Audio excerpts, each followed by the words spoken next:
প্রায় এক বছর ধরেই জাতিগত সংঘাত ও হতাহতের ঘটনায় উত্তাল ভারতের মণিপুর রাজ্য।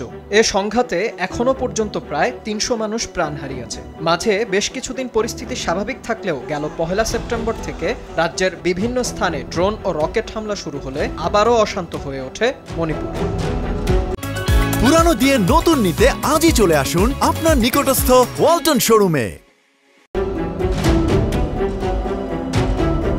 দেশের বিভিন্ন মহলে ও গণমাধ্যমে এই হত্যাযজ্ঞ ও মানুষের দুর্দশা নিয়ে অনেক আলোচনা হলেও রাজ্যের পরিস্থিতি সরেজমিনে দেখতে একবারও আসেননি দেশটির প্রধানমন্ত্রী নরেন্দ্র মোদী। আর এ বিষয়টি নিয়েই প্রশ্ন তোলেন সর্বভারতীয় মজলিসি ইত্তেহাদুল মুসলিমিনের প্রধান আসাদুদ্দিন ওয়াইসি।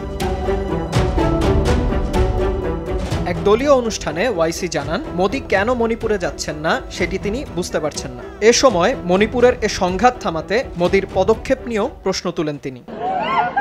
मोदी मणिपुर में सौों की तादाद में ईसाई औरतों की अस्मत रेजी की गई, चर्चिस 100 से ज्यादा चर्चिस को जला दिया गया। आप वहां क्यों नहीं जाते मोदी जी? नहीं, यूक्रेन की जंग बंद कराएंगे, पुतिन से मिलेंगे। क्या बात है, घर जल रहा है मगर घर की फिक्र नहीं। মোদীর রাশিয়া ও ইউক্রেন সফরকে কটাক্ষ করে ওয়াইসি বলেন, প্রধানমন্ত্রী নরেন্দ্র মোদী রাশিয়া ইউক্রেন যুদ্ধ বন্ধে চেষ্টা চালাচ্ছেন ঠিকই, কিন্তু নিজ দেশের সংঘাতে জর্জরিত মণিপুর রাজ্যে যাচ্ছেন না তিনি। এ সময় মণিপুরের পরিস্থিতি নিয়ে নরেন্দ্র মোদী উদাসীন বলেও অভিযোগ করেন ওয়াইসি। मगर हमारे मोदी जी क्या किए? मणिपुर जल रहा है, पिछले 1 साल के करीब हो गया। यूक्रेन की जंग बंद कराने के लिए एनएसए को भेजे, पुतिन के पास, जेलेंस्की के पास। मोदी जी, घर में आग लगी उसको तो बुझाओ।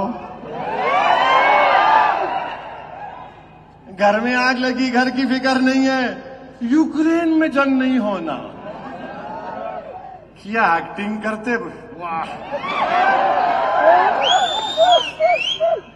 वहां जेलेंस्की के पास गए, हाथ पकड़ लिए, बहुत खराब हुआ।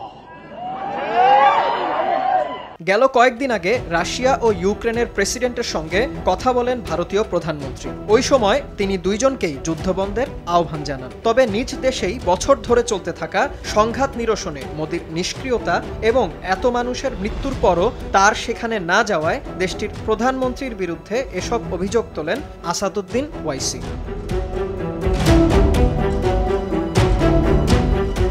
বিন ইয়ামিন, RTV।